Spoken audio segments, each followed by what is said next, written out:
Global IT YouTube channel में आप सभी का एक बार फिर से स्वागत है। आज जो है हम लोग जो वर्कशॉप कैलकुलेशन की हमारी फर्स्ट ईयर के लिए यहाँ पे लिखा होगा ITI first year all trade, मतलब जितनी भी हमारी 2 वर्ष की ट्रेड होती है उनमें फर्स्ट ईयर में वर्कशॉप कैलकुलेशन का जो सब्जेक्ट होता है सभी के लिए कॉमन होता है, तो सभी ट्रेड वाले देख सकते हैं, इसलिए यहाँ पे ऑल ट्रेड लिखा हुआ है। ठीक है, बाकी जो क्वेश्चन आपको दिखाई दे रहे हैं इसका अगर आप PDF डाउनलोड करना चाहते हैं तो इस वेबसाइट से आप डाउनलोड कर सकते हैं www.globaliti.org। बाकी इसके पहले के सभी पार्ट आप देखना चाह रहे हैं तो आप नॉर्मली चैनल में चले जाइए, ग्लोबल आईटी के यूट्यूब चैनल में, और वहाँ प्लेलिस्ट में चेक कर सकते हैं। प्लेलिस्ट बनी होगी वर्कशॉप कैलकुलेशन के नाम से, या फिर मैं वीडियो की डिस्क्रिप्शन में उसका लिंक दे दूंगा, आप वहाँ से चेक कर लीजिएगा। ठीक है, चलिए क्वेश्चन को स्टार्ट करते हैं। पहला क्वेश्चन है 50 सेमी व्यास वाले वृत्त का क्षेत्रफल क्या होगा। और मैं आपको बता दूं, अगर आप ये वीडियो देख रहे हैं और आपके पास पेन और कॉपी नहीं है, जो कि मैंने फार्मूले के लिए बताया था कि एक अलग से कॉपी बनाइए, तो वीडियो को रोक दीजिए, यहाँ पे पहले कॉपी लेके आइए। ठीक है, क्योंकि कॉपी होना जरूरी है। मैं बार बार आपको बता रहा हूँ, हर एक वीडियो में बताने की कोशिश कर रहा हूँ कि जब भी वीडियो देखिए तो एक फार्मूले की कॉपी अलग बताइए, जिस क्वेश्चन में जो फार्मूला मिल रहा है उसको उस कॉपी पर नोट करते जाइए। 50 सेमी व्यास वाले वृत्त का क्षेत्रफल क्या होगा। 50 सेंटीमीटर व्यास वाले वृत्त का क्षेत्रफल पूछ रहा है। ठीक, वृत्त का क्षेत्रफल का फार्मूला आप लोग जानते होंगे, नहीं जानते हैं तो आज के बाद नोट कर लीजिएगा, पाई आर स्क्वायर वृत्त का क्षेत्रफल होता है। हमें दे रखा है 50 सेमी व्यास दे रखा है, व्यास दे रखा है, मतलब डी की वैल्यू दे रखी कितना, 50 सेंटीमीटर। फार्मूले में त्रिज्या है, हमें त्रिज्या चाहिए, तो आप लोग जानते होंगे त्रिज्या R इज इक्वल टू क्या होता है, व्यास का आधा त्रिज्या होता है। फार्मूला होता है R is equal to D/2, मतलब व्यास का आधा, तो 50/2 इज इक्वल टू 25 सेंटीमीटर। व्यास का आधा क्या होता है, त्रिज्या होता है। तो यहाँ पे हम रख लेंगे भाई, हमें R का मान पता चल गया 25 सेंटीमीटर, व्यास 50 था तो त्रिज्या 25 हो जाएगी। पाई का मान मैंने बताया था आप 22/7 भी रख सकते हो, 22/7 भी रख सकते हो, या 3.14 भी रख सकते हो। चलिए हम 3.14 रख लेते हैं, 3.14 दोनों में से कोई भी रख सकते हो। ठीक है, कोई दिक्कत नहीं है। पाई का मान लीजिए 3.14 है, R की वैल्यू R बराबर 25 है तो 25 रख लेंगे। ठीक है, अब क्या होगा यहाँ पे 25 R स्क्वायर था तो 25 स्क्वायर हो जाएगा, 3.14 इंटू 25 625। अब इन दोनों का आपस में मल्टीप्लाई कर लिया जाए तो आंसर आ जाएगा। कर लेते हैं यहाँ पे 625 और 3.14, 4 5 20 हासिल 2, 4 दूना 8, 2 10 को 0 हासिल 1, 4 छंग 24 और 1 25। 1 से करेंगे 1 5 5, 1 दूना 2, 1 6 6। 3 से करेंगे 3 5 15 हासिल 1, 3 दूना 6, 1 7, 3 6 18। ये सारी चीज़ें हैं।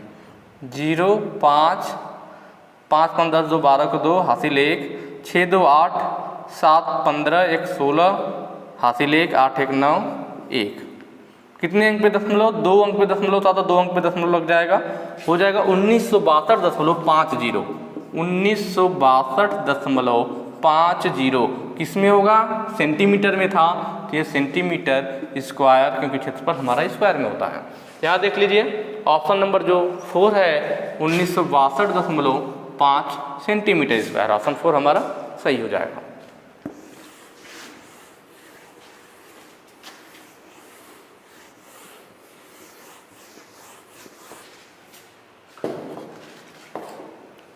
अगला क्वेश्चन है, एक अर्धगोले का क्षेत्रफल क्या होगा जिसका व्यास 20 सेंटीमीटर है। समझिएगा, वृत्त क्या था, वृत्त की बात किया जाए, अभी हमने जो वृत्त की बात की, वृत्त क्या था, एक पूरा गोला था, वृत्त एक पूरा सर्कल था, तो वृत्त का क्षेत्रफल था पाई आर स्क्वायर। अब कह रहा है अर्धगोले का क्षेत्रफल, मतलब सेमी सर्कल। सेमी सर्कल क्या होगा, इसको आधा बांट दिया जाए, मतलब इसका पूछ रहा है हमसे कि अर्धवृत्त का क्षेत्रफल क्या होगा। तो जो वृत्त का क्षेत्रफल है उसमें मैं 2 से भाग दे दूं, 2 से भाग दे दूं तो उस क्षेत्रफल का आधा हो जाएगा, तो अर्धवृत्त का हो जाएगा। समझ रहे हैं ना, पूरे वृत्त का क्षेत्रफल पाई आर स्क्वायर, हमें आधे वृत्त का चाहिए, तो जो पूरे वृत्त का क्षेत्रफल है उसमें उसका आधा कर दूं। पूरे वृत्त का क्षेत्रफल क्या कर दूं, पाई आर स्क्वायर था, इसका आधा मतलब 1/2 कर दूं, आधा कर दूं, तो वही हमारा क्या हो जाएगा, अर्धवृत्त का हो जाएगा। तो वही यहाँ फार्मूला लगेगा अर्धगोले के लिए, या सेमी सर्कल, सेमी सर्कल का जो क्षेत्रफल होगा क्या होगा, पाई आर स्क्वायर का आधा कर देंगे, 2 का भाग दे देंगे। ठीक है, सॉल्व करते हैं। पाई का मान लीजिए 22/7 रख लेते हैं, इंटू आर स्क्वायर, आर की वैल्यू कितना है, तो देखिए व्यास 10 सेंटीमीटर दिया हुआ है, और व्यास का आधा क्या होता है, आधा कर देंगे तो वह त्रिज्या होता है, मतलब 10 सेंटीमीटर। व्यास का आधा त्रिज्या होता है, तो आर का वैल्यू 10 सेंटीमीटर, तो यहाँ 10 का स्क्वायर हो जाएगा। और बटे 2 भी था तो उसको भी लिख लेते हैं यहाँ नीचे, इंटू 2। ये 22/7 तो पाई का मान हो गया, ठीक है। अब सॉल्व करते हैं, 22 इंटू 10 दाव में 100 बटे 7 इंटू 2 से कट जाएगा, 50 हो जाएगा, ठीक है। अब यहाँ सॉल्व कर लिया जाए, इसमें गुणा कर लेंगे। 50 में जैसे 5 दूना 10, 5 दूना 10, 1 बचा, 5 दूना 10 1 11, और 1 जीरो पहले से बचा हुआ था, 1100 बटे 7, भाग दे लीजिए। 7 एकम 7, हासिल कितना बचेगा 4 होगा तो यहाँ 40 हो जाएगा, और 7 बचे 35, 5 बच गया, 50 हो जाएगा, 7 सते 49, 1 बच गया, दशमलव लगा देंगे तो 10 हो जाएगा। फिर कितनी बार जाएगा, 7 एकम 7 एक बार जाएगा, तो यहाँ हम ऑप्शन देख लेते हैं, इतने पे काम बन जाएगा 157.1 सेमी स्क्वायर। ऑप्शन जो 2 है हमारा वह सही हो जाएगा। जो वृत्त का क्षेत्रफल था, या नॉर्मल भी आप चाहे होते हैं ना, पहले वृत्त का क्षेत्रफल निकाल लेते हैं, उसमें 2 का भाग दे देते, मतलब उसका आधा कर देते तो अर्धवृत्त का हो जाता, तो वैसे भी काम हो सकता था। आगे क्वेश्चन देखते हैं, एक गोलाकार छल्ले का क्रॉस सेक्शनल क्षेत्रफल क्या होगा जिसका डी, कैपिटल डी मतलब 38 mm है, स्मॉल डी 32 mm है। ध्यान से देखिएगा क्वेश्चन का पूछ क्या रहा है, गोलाकार छल्ले का क्रॉस सेक्शन एरिया, जैसे मतलब गोल छल्ला था तो इसका एरिया पूछ रहा है, जो यहाँ पे जो दिखा रखा है ना ऐसे क्रॉस सेक्शन, इसका एरिया पूछ रहा है। तो आप अपने दिमाग में सोचिए, यहाँ पे 2 सर्कल है, एक बाहर एक बड़ा सर्कल है और एक अंदर है इसके छोटा सर्कल।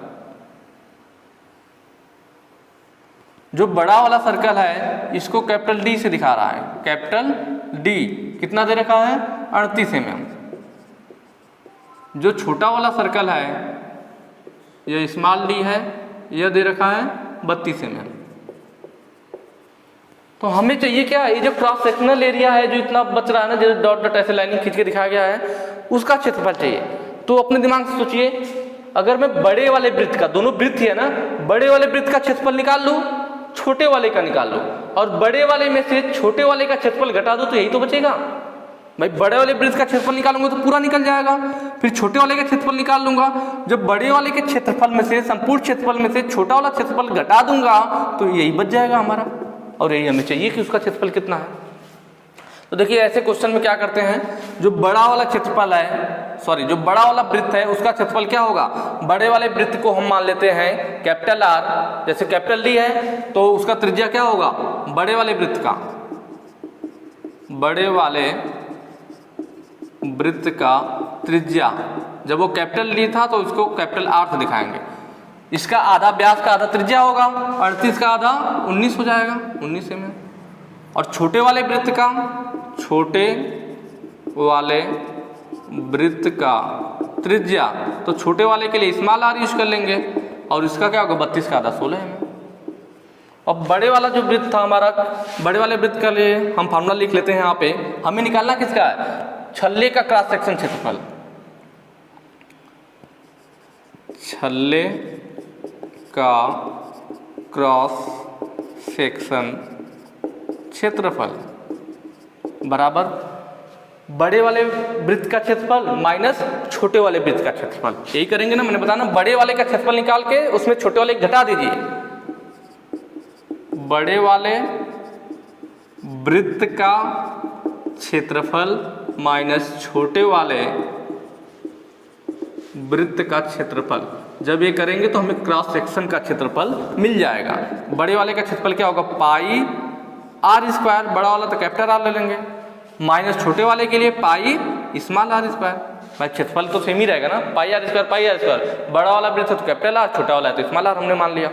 अब यहाँ देखिए पाई पाई कॉमन हो जाएगा, पाई अंदर क्या बचा R square minus R square. इसी पे सॉल्व कर लेते हैं, इसी फार्मूले पे बस काम बन जाएगा हमारा। तो क्रॉस सेक्शन का क्षेत्रफल बराबर क्या हो जाएगा, ये फार्मूला हमें मिल गया इसमें, pi R square minus R square. Formula रटना नहीं है, आप कॉन्सेप्ट रहेगा तो आप तुरंत समझ जाओगे। पाई की वैल्यू 22/7 आर स्क्वायर, ठीक है। यहाँ पे मान लेते हैं हम कैपिटल आर का मान क्या था 19 का स्क्वायर माइनस स्मॉल आर 16 का स्क्वायर। अगर आपको वर्गमूल याद होगा तो बिल्कुल आसानी से काम बनेगा।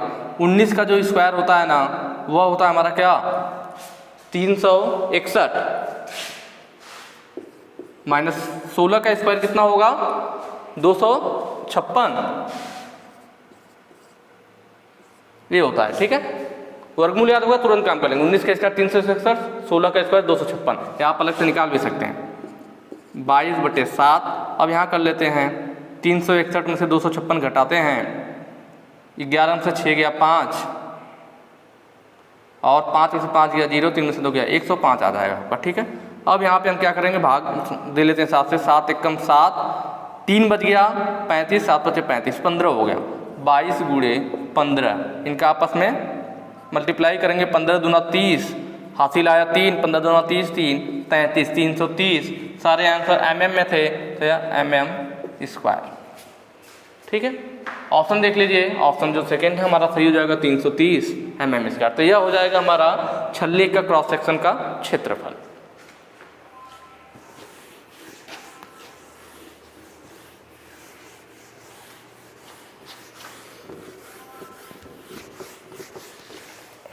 ठीक है। अगला क्वेश्चन है उस वृत्त के सेक्टर का क्षेत्रफल क्या होगा जिसकी त्रिज्या 5 सेमी एवं कोण 96 डिग्री है। सेक्टर की बात कर रहा है। सेक्टर का मतलब त्रिज्य खंड होता है। वृत्त के त्रिज्य खंड का क्षेत्रफल मैं फार्मूला बता देता हूं, नोट कर लीजिएगा। वृत्त के त्रिज्य खंड को क्या बोलते हैं सेक्टर बोलते हैं, का क्षेत्रफल इज इक्वल टू होता है पाई आर स्क्वायर थीटा बटे 360। दरअसल इसी से आपके वृत्त का भी क्षेत्रफल आता है। जैसे आपका पूरा वृत्त हो गया ना, त्रिज्य खंड मतलब क्या है, क्या था एक वृत्त का क्षेत्रफल क्या होगा जिसकी त्रिज्या आर दे रखा है 5 सेंटीमीटर और वहां पे थीटा का मान है, थीटा कितना दे रखा है 96 डिग्री। मतलब इसी वृत्त में एक त्रिज्य खंड ले लीजिए, यहाँ हो गया, अगर मैं सीधे खींचूंगा तो 90 हो जाएगा, लेकिन ये 96 है, मतलब ऐसे कुछ हो गया। और ये कितना हो गया 96 डिग्री। हमसे इसका क्षेत्रफल पूछ रहा है, किसका, इस 96 डिग्री का। पूरे वृत्त का नहीं पूछ रहा, सिर्फ ये 96 डिग्री वाला ये जो हिस्सा है ना, सिर्फ इसका क्षेत्रफल पूछ रहा है, इस त्रिज्य खंड का क्षेत्रफल पूछ रहा है। तब इस फार्मूले पे हम निकाल लेते हैं कौन सा, पाई आर स्क्वायर थीटा बटे 360। जो भी थीटा का मान है 96 रख लेंगे, अगर 120 150 जो भी दिया होता है उसको यहाँ लिख लेते हैं। लेकिन यही सोचिए वृत्त के क्षेत्रफल में क्या होता है। वृत्त में क्या होता है, वृत्त का मतलब हो गया यह त्रिज्य खंड पूरा ले लिए, और वृत्त का एंगल कितना होता है 360 डिग्री होता है। भाई वृत्त मतलब संपूर्ण हो गया ना। जब त्रिज्य खंड की बात थी तो थीटा की जगह हम 96 रख रहे थे, अब वृत्त मतलब संपूर्ण हो गया तो पाई आर स्क्वायर मतलब थीटा का मान क्या हो गया वृत्त के केस में, वृत्त के केस में थीटा का मान 360 हो जाएगा और बटे 360। तो ये 360 कट जाता है, आपका फॉर्मूला बच जाता है पाई आर स्क्वायर। तो यहीं से आता है वृत्त का क्षेत्रफल पाई आर स्क्वायर, ठीक है।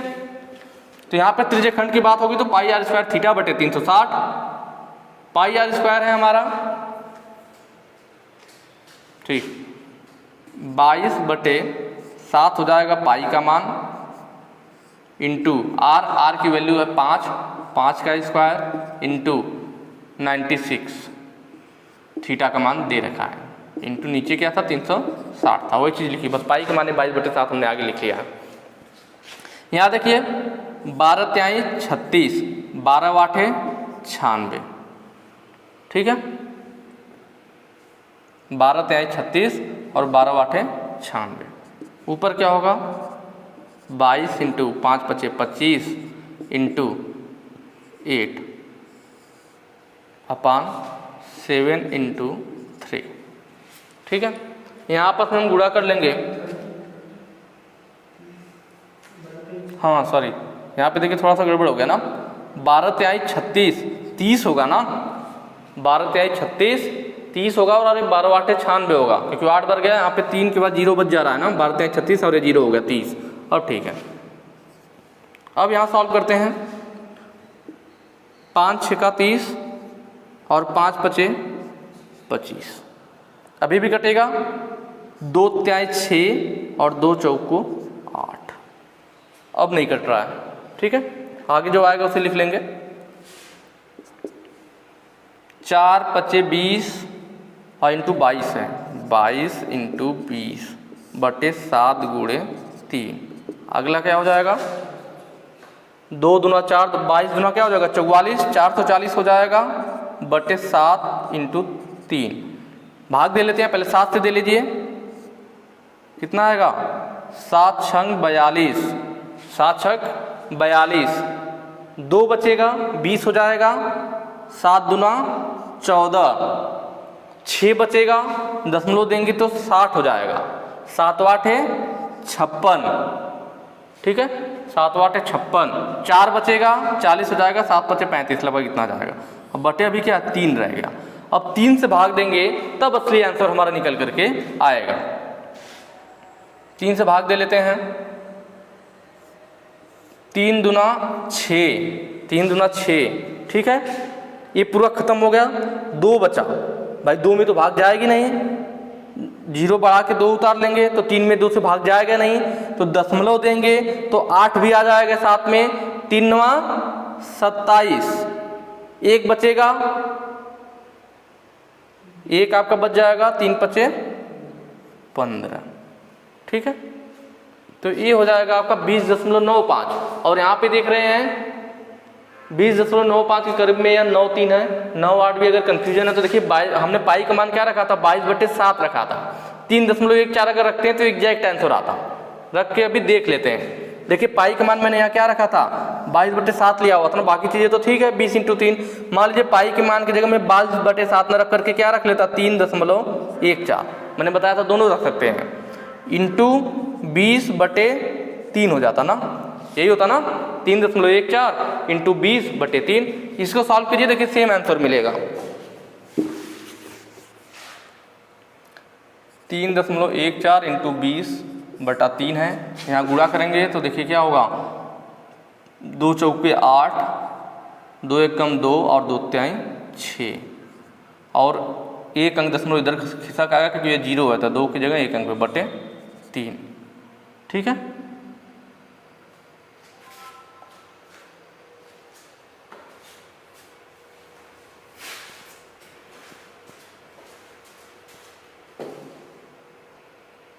ठीक है, तो इसको भाग दे लीजिए आप लोग,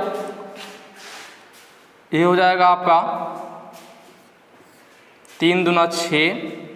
ठीक है, अब 2 है, 0 बढ़ाएंगे तो 2 आ जाएगा आपका, उसमें भाग नहीं जाएगी, दशमलव देंगे तो 8 आ जाएगा, तो 28 हो जाएगा, 3 9 27, 1 बचा, 1 होगा तो कितना होगा, 0 बढ़ेगा तो 10 हो जाएगा, और 3 त्रिके 9, 3 बार जाएगा, तो देखिए 20.93 आया आपका। और यहाँ पे भी ऑप्शन में क्या था 20.93 था, तो ऑप्शन 2 आपका सही हो जाएगा। यहाँ पे गड़बड़ क्या हुआ, गलत कुछ नहीं है, ये भी सही है, लेकिन हमने यहाँ पे सिर्फ क्या 62.85 2 अंक हमने ले लिया था। जब मैं इससे भाग दे रहा था 7 से, अगर एक ही अंक दशमलव लिया होता तो वही होता ना 62.8, फिर 3 से भाग के ले जाती। लेकिन जब हमने 3.14 रखा तो ऑटोमेटिक एक ही अंक आया, 62.8 आया, तो इसलिए एकदम एग्जैक्ट वैल्यू मिल गया 20.93। लेकिन इसमें क्या हुआ था, इसमें हमने जब 7 से भाग दिया था यहाँ पे 440 में, तो हमने 2 अंक ले लिया था। अगर यहाँ पे भी एक ही अंक तक दशमलव देते तब एकदम एग्जैक्ट यही आंसर तब भी मिलता।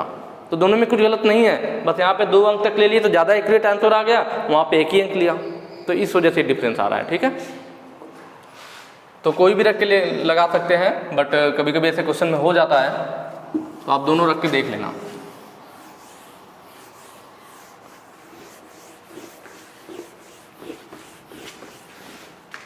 ठीक है, आगे देखेंगे एक षटभुज के क्षेत्रफल एवं परिमाप का सूत्र क्या है। षटभुज का मतलब हेक्सागन की बात कर रहा है, हेक्सागन। हेक्सागन की भी सभी भुजाएं बराबर होती हैं, कि मतलब अगर इस भुजा की लंबाई में a मान लूँ तो इसकी भी लंबाई a, इसकी भी लंबाई a, इसकी भी लंबाई a, इसकी भी लंबाई a और इसकी सभी जो 6 भुजाएं हैं सबकी लंबाई क्या होगी, a होगी। तो परिमाप तो बिल्कुल आसानी से आप निकाल लोगे, उसमें तो कोई कन्फ्यूजन है नहीं। परिमाप मैंने बताया था कि सभी भुजाओं का योग कर लो, तो एक ये होगी ए प्लस ए प्लस ए प्लस ए प्लस ए, सभी की लंबाई जोड़ रहा हूँ मैं, सबकी लंबाई ए है। 1 2 3 4 5 6, टोटल कितना हो गया 6 हो गया। तो इसमें देख लीजिए सिर्फ परिमाप से भी आपका काम बन सकता है। पहला क्षेत्रफल दिया है, दूसरा परिमाप का फार्मूला दिया हुआ है। तो परिमाप में 6 किसमें है, 6 से सिर्फ लास्ट वाले में दिख रहा है, इसका मतलब यही सही होगा। अगर आपको क्षेत्रफल का फार्मूला नहीं याद है तब भी आपको परिमाप की वजह से बिल्कुल आसानी से काम बन जाए, क्योंकि 6 से सिर्फ इसी में दिया है तो कोई कन्फ्यूजन ही नहीं है। क्षेत्रफल की बात करें कितना होता है, षष्ठभुज का हेक्सागन का जो क्षेत्रफल होता है 3/3/2a², ये होता है। ठीक है, इसमें देखिए इसमें दिया हुआ है आपका 6/3, ये गुणे का निशान है, अपॉन 4a² दिया हुआ। उसी को थोड़ा सा बदल दिया है, देखिए 2 से कट जाएगा ना, 2 दूना 4 और 2 3, जब इसे काट के छोटा करेंगे तो ये आ जाएगा 3/3/2a²। वही चीज आ गया ना, 3/3/2a²। उसी चीज को इसने बदल दिया था। आपने समबाहु त्रिभुज का क्षेत्रफल पढ़े थे, समबाहु त्रिभुज का क्षेत्रफल क्या था, √3/4 × a²। ये समबाहु त्रिभुज को था। हेक्सागन में 6 भुजा होती है, तो यहाँ आप 6 का गुणा कर दीजिए, वो हेक्सागन हो जाएगा। आसान होगा याद करने में, इसलिए बता रहा हूँ। समबाहु त्रिभुज का क्षेत्रफल याद है, √3/4 a²। हेक्सागन है, 6 भुजा होगी, उसी समबाहु त्रिभुज के क्षेत्रफल में 6 का गुणा कर दीजिए, वो हेक्सागन का हो जाएगा। अगर काट के छोटा करेंगे तो 3/3/2a² आ जाएगा। ये हेक्सागन का क्षेत्रफल हो गया। परिमाप के लिए चारों को जोड़ देना है, सॉरी 6 भुजा हैं तो 6 की लंबाई समान है, उनको जोड़ देंगे, परिमाप निकल जाएगा। तो ऑप्शन 4 आपका सही हो जाएगा। ठीक है, ये यूनिट समझ रहे हैं, यूनिट स्क्वायर, क्षेत्रफल स्क्वायर में होगा और परिमाप नॉर्मल होगा, इसीलिए लिखा कि यहाँ पे यूनिट का मतलब mm, सेंटीमीटर, मीटर जो भी हो। अगर mm है तो mm स्क्वायर हो जाएगा, यहाँ सिर्फ mm रहेगा। सेंटीमीटर है तो सेंटीमीटर स्क्वायर, यहाँ सेंटीमीटर रहेगा। इसीलिए लिखा कि इसका वाला जो होगा क्षेत्रफल के साथ यूनिट स्क्वायर में रहेगी और परिमाप के साथ नॉर्मल रहेगी।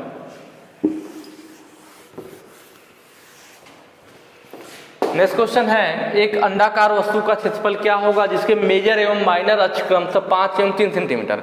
अंडाकार वस्तु का मतलब इलिप्स की बात कर रहा है। किसकी बात कर रहा है, इलिप्स। इलिप्स इस टाइप से बनते हैं हमारे,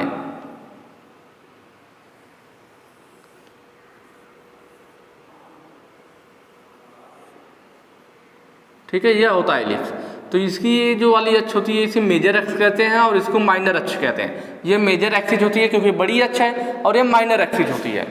तो जो इलिप्स का हमारा क्षेत्रफल का फार्मूला होता है, इलिप्स का क्षेत्रफल या अंडाकार वस्तु का क्षेत्रफल बराबर होता है π/a/b, या फिर कहीं कहीं पे π/r1/r2 भी लिख देता है, कुछ भी लिखे कोई फर्क नहीं पड़ता।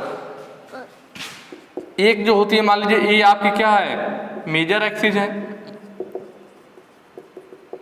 और बी आपकी क्या है, माइनर एक्सिस है। ये वाली मेजर एक्सिस और ये वाली माइनर एक्सिस है। तो हमें दिया भी है क्वेश्चन में कि जो हमारी मेजर है वो माइनर है। मेजर वाली 5 सेंटीमीटर, क्योंकि पहले मेजर था, पहले 5 है, बाद में माइनर है तो बाद में 3 है। मतलब मेजर एक्सिस हमें दे रखी है, मतलब ए की वैल्यू दे रखा है कितना, 5 सेंटीमीटर मेजर एक्सिस, और बी मतलब माइनर वाला कितना है, 3 सेंटीमीटर है, दोनों दिया हुआ है। हमें इलिप्स का क्षेत्रफल निकालना है, बिल्कुल सिंपल है, इसमें रख लीजिए। ठीक है, यहाँ पे हम रख लेंगे पाई का मान रख लीजिए 3.14 इंटू ए का मान 5 है और बी का मान 3 है। 3.14 इंटू 5 से 15 हो जाएगा। अब इसका गुणा कर लीजिए, 15 का इसमें करेंगे कितना होगा, 15 चौको 60, हासिल आया 6, 15 के 15 6 21, हासिल आया 2, 15 या 45 2 47, 2 अंक पे दशमलव, 47.10। ठीक है, सेंटीमीटर में है तो सेंटीमीटर स्क्वायर। ऑप्शन देख लेंगे, ऑप्शन दे रखा है 3। ठीक है, 47 है वो 47.1 है तो इसके करीब में है, तो ऑप्शन 3 हमारा सही हो जाएगा, 47.1 या 47 सेंटीमीटर स्क्वायर। तो ये आपको फार्मूला याद रखना चाहिए भाई, इलिप्स का क्षेत्रफल का फार्मूला पाई ए बी होता है, ए आपका मेजर एक्सिस होती है, बी आपका माइनर एक्सिस होती है।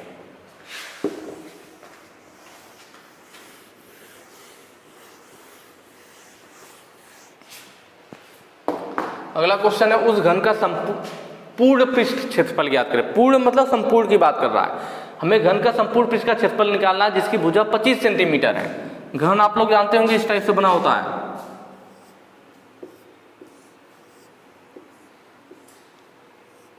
यही होता है ना घन। इसमें कितनी सरफेस हो गई, एक ऊपर हो गई, एक नीचे हो गई, 1 2 फिर एक सामने, एक इधर, 1 2 फिर 3 4 5 6, इस टाइप से जैसे डस्टर है। तो घन कब बोलेंगे, जब वर्ग टाइप का सभी भुजाएं बराबर हो। तो एक कितनी सरफेस, 1 2 3 4 5 6, ठीक है। तो इसमें 6 सरफेस होती है। उसके बाद हमें दे भी रखा था कि इसकी भुजा कितनी है 25 सेंटीमीटर। इसकी भुजा दे रखा है 25, भुजा मतलब कि ए बराबर 25 सेंटीमीटर। और जो घन की सभी भुजाएं बराबर होती है, मतलब ये भी 25, ये भी 25, सब 25 होगा, सभी भुजाएं बराबर होती है, एक घन है।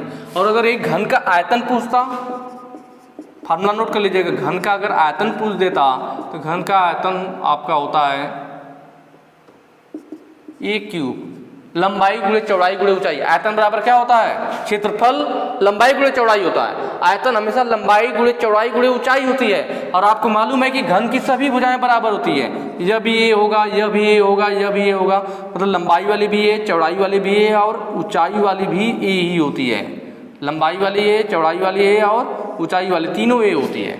तो इसीलिए क्या होगा, लंबाई भी ए, चौड़ाई भी ए, ऊंचाई भी ए, तीनों को गुणा करेंगे तो ए क्यूब हो जाएगा, भुजा क्यूब। तो घन का आयतन हो जाता है भुजा क्यूब। लेकिन यहां हमसे क्या पूछा था, घन का पूर्ण पृष्ठ का क्षेत्रफल, घन का संपूर्ण पृष्ठ का क्षेत्रफल कहिए या पूर्ण पृष्ठ का क्षेत्रफल कहिए, क्या होगा आप खुद बताएंगे। अगर घन के एक पृष्ठ के क्षेत्रफल की बात करते तो एक पृष्ठ क्या है आपका भाई, घन का एक पृष्ठ जो है सभी भुजाएं ए है, ए है, ए है, ए है, ए है। मैंने बताया घन की सभी भुजाएं बराबर होती है। तो अगर हम एक पृष्ठ का क्षेत्रफल निकालना चाहते हैं तो ये वर्ग बन जाता है, और वर्ग का क्षेत्रफल क्या होता है, भुजा स्क्वायर मतलब ए स्क्वायर। तो एक पृष्ठ का क्षेत्रफल ए स्क्वायर है, दूसरे का भी ए स्क्वायर, तीसरे का भी ए स्क्वायर। ऐसे ही घन में टोटल 6 पृष्ठ है। मैंने बताया ना, एक ऊपर, एक नीचे, एक आगे, एक पीछे, एक दाएं, एक बाएं, टोटल 6 पृष्ठ हो गए। तो एक पृष्ठ का क्षेत्रफल अगर ए स्क्वायर है तो 6 का, तो 6 का जोड़ देंगे, ए स्क्वायर प्लस ए स्क्वायर प्लस ए स्क्वायर प्लस ए स्क्वायर प्लस ए स्क्वायर, 1 2 3 4 5 प्लस 6, मतलब 6 पृष्ठ का क्षेत्रफल हम आपस में जोड़ देंगे तो हमें संपूर्ण पृष्ठ का क्षेत्रफल पता चल जाएगा, पूरे पृष्ठ का। तो क्या हो जाएगा, 6 ए स्क्वायर हो जाएगा।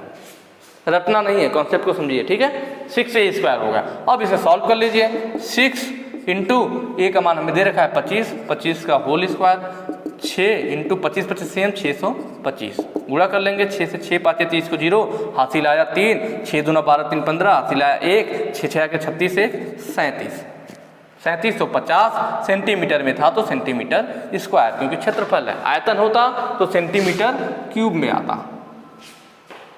ऑप्शन देख लीजिए, ऑप्शन जो थर्ड है हमारा 3750 सेंटीमीटर स्क्वायर।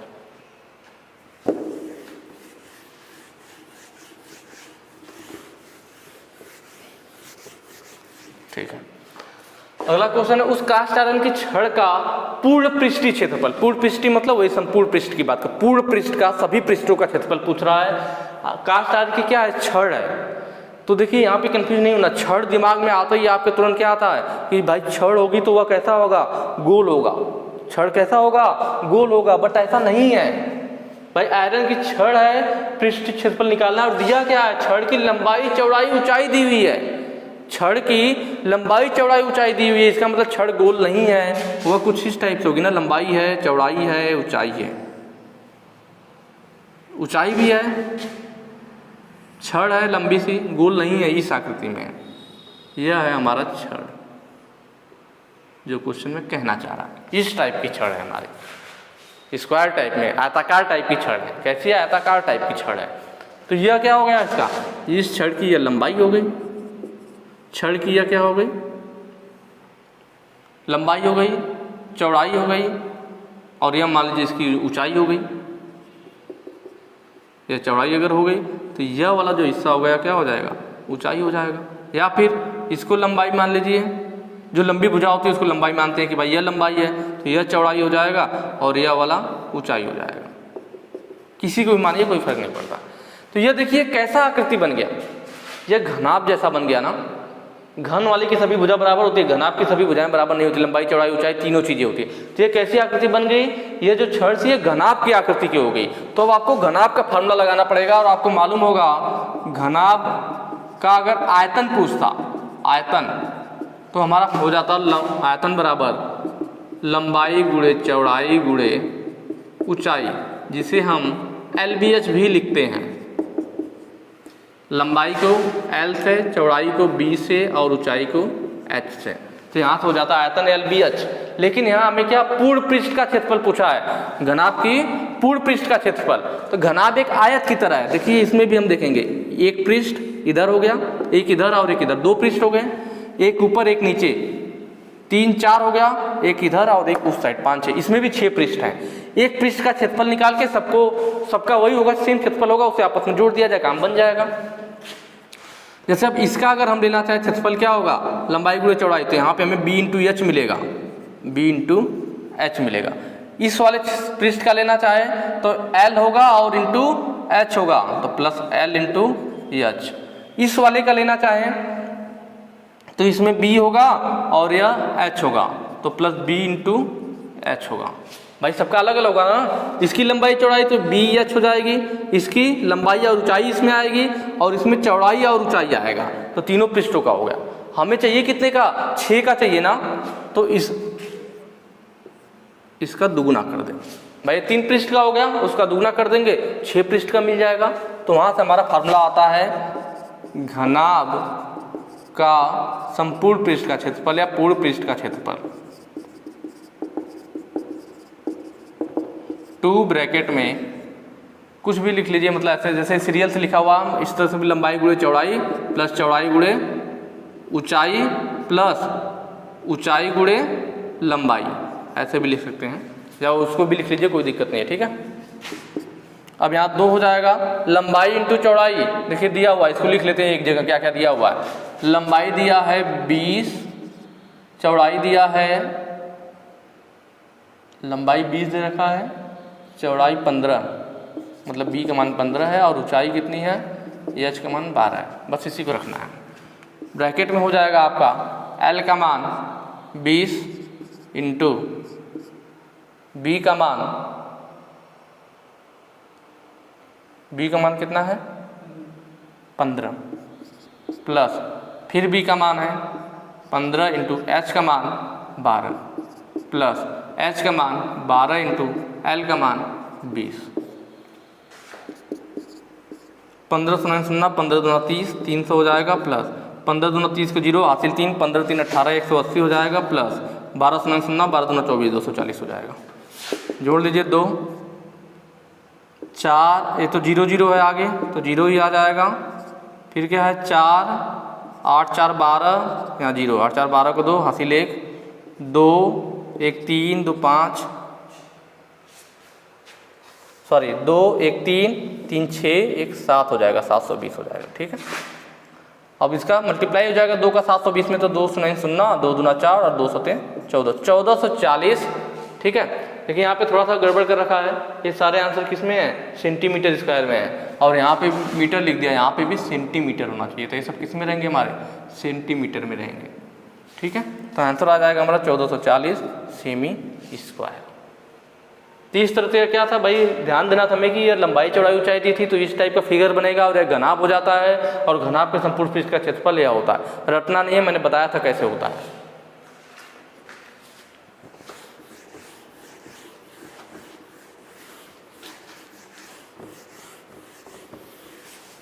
अगला क्वेश्चन है, एक सिलेंडर के पूर्ण पृष्ठ का क्षेत्रफल का सूत्र क्या है। देखिए सिलेंडर मतलब क्या, सिलेंडर मतलब इस टाइप की आकृति, यह सिलेंडर होता है हमारा, और सिलेंडर कैसी आकृति बन गई, बेलन की बन गई। सिलेंडर कहिए या बेलन कहिए एक ही बात है। तो बेलन के लिए भी आपका अलग अलग फार्मूला है, आप नोट कर लीजिए, कुछ भी आ सकता है, ये जरूरी नहीं कि यही आए।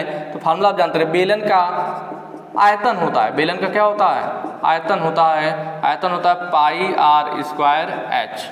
भाई ये वाला जो क्षेत्रफल हो गया पाई आर स्क्वायर और यह ऊंचाई इसमें गुणा कर देते हैं, तो इसका आधार का क्षेत्रफल इंटू ऊंचाई वही हमारा क्या होता है, आयतन होता है। तो आधार का क्षेत्रफल, आधार में वृत्त है तो आधार का क्षेत्रफल पाई आर स्क्वायर, ऊंचाई h होगा, तो वहीं से आता है आयतन, बेलन का आयतन पाई आर स्क्वायर h।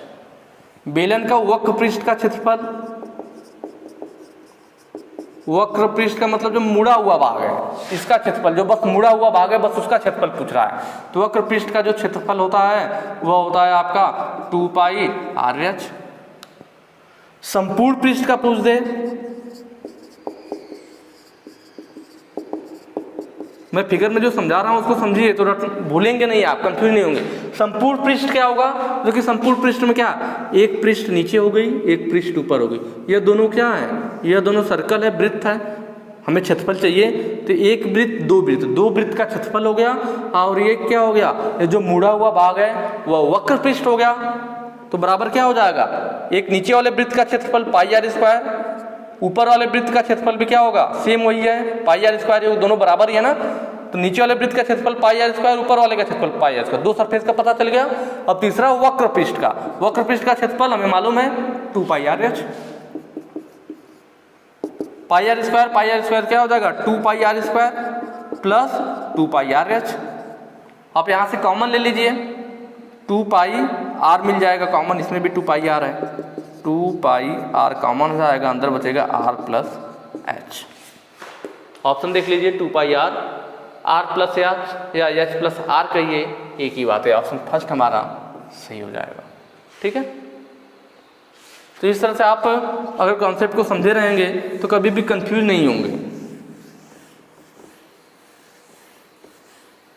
नेक्स्ट है एक आयताकार टैंक जिसकी लंबाई 30 मीटर, चौड़ाई 20 मीटर है, ऊंचाई 10 मीटर है। आयताकार क्या है, टैंक है।